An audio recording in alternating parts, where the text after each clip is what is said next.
ঠাকুমা, আমরা এসে গেছি। সবাই একসঙ্গে চলে এসেছিস? আয়, এখানে এসে বস।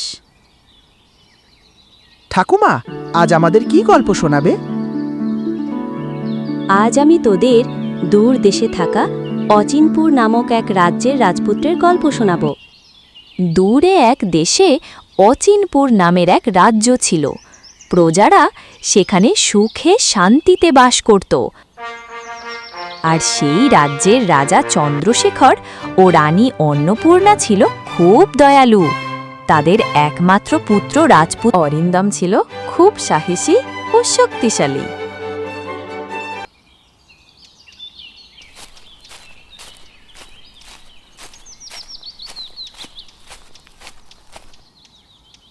পিতাশ্রী, আপনার সাথে আমার কিছু কথা ছিল। হ্যাঁ পুত্র, কি বলতে চাও? নির্দ্বিধায় বলো। পিতা, আমি জঙ্গলে শিকারে যেতে চাই। উত্তম বিচার পুত্র, তুমি শিকার করতে যাও, কিন্তু তোমার সুরক্ষার জন্য প্রহরীরা তোমার সঙ্গে যাবে। না পিতা, আমি আমার বীরত্বের পরিচয় দিতে চাই, তাই আমি একা শিকারে যেতে চাই। পুত্র, তোমার একা যাওয়াটা ঠিক হবে না। শত্রু রাজ্যের রাজারা তোমার উপর আক্রমণ করতে পারে। পিতা, আমি যদি নিজের রক্ষা নিজেই না করতে পারি, আমি কেমন রাজপুত্র? আমি কি করে এই রাজ্য সামলাবো? তুমি একা চেও না পুত্র। মাতা, তুমি চিন্তা করো না, আমার কিছু হবে না। আমি অক্ষত অবস্থায় ফিরে আসব। কোনো উপায় না দেখে রাজা রানী অনিচ্ছার সত্ত্বেও তাকে অনুমতি দিলেন।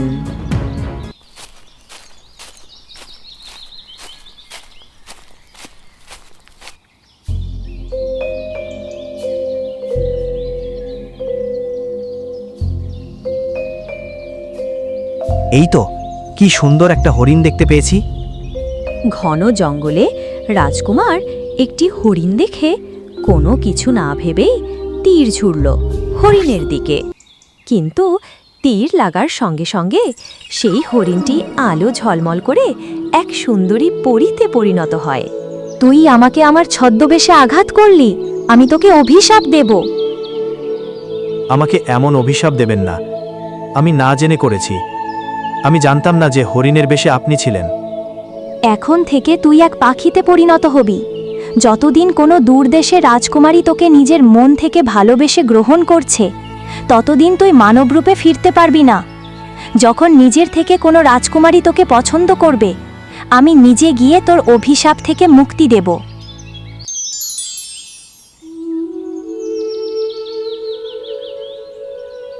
এরপর থেকে রাজপুত্রের দিন কাটতে লাগলো পাখির রূপে। সে প্রাসাদে ফিরত, কিন্তু কেউ তাকে চিনতে পারত না। মহারাজ, আমাদের পুত্র অরিন্দম শিকারে গেছে। আজ 1 সপ্তাহ হয়ে গেল, ও তো এখনো ফিরল না। ওর কোনো বিপদ হয়নি তো? তুমি চিন্তা করো না রানী, অরিন্দম আমার পুত্র, ওর কিছু হবে না। আপনি বুঝবেন না মহারাজ, মায়ের মন তো সন্তানের জন্য বড়ই ব্যাকুল হয়। চিন্তা কি আমার হয় না রানী? তাই অরিন্দমকে খোঁজার জন্য সৈন্যদের জঙ্গলে পাঠিয়েছি।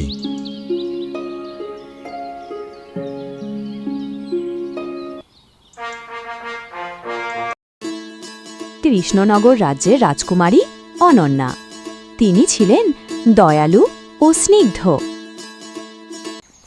একদিন রাজকুমারী তার পিতার সঙ্গে বাগানে হাঁটছিলেন। হাঁটতে হাঁটতে তিনি দেখতে পান একটি সুন্দর পাখি।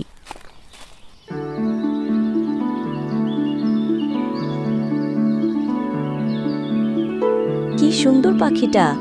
তুমি আমার সাথে থাকবে পাখি? পিতা, দেখো কি সুন্দর পাখিটা! আমি ওকে আমার নিজের কাছে রাখতে পারি? হ্যাঁ মা, তোর যদি এতই পছন্দ পাখিটা, তুই তোর কাছে রাখ।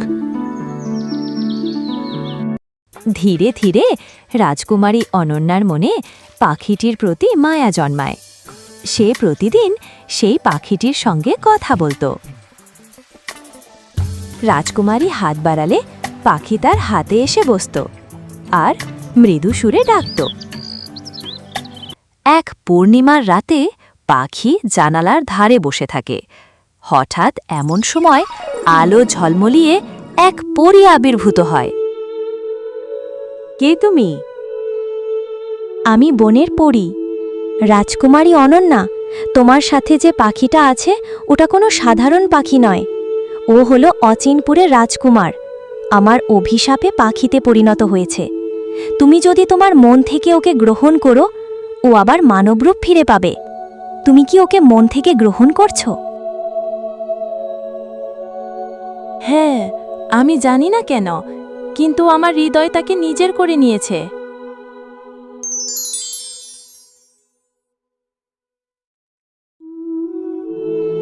রাজকুমারী অনন্যা, আমি তোমার জন্য মানবরূপ আবার ফিরে পেলাম। ধন্যবাদ রাজকুমারী। তোমার সাথে থাকতে থাকতে আমি যে কখন তোমাকে ভালোবেসে ফেলেছি আমি নিজেই বুঝতে পারিনি। তুমি আমায় বিয়ে করবে রাজকুমারী অনন্যা?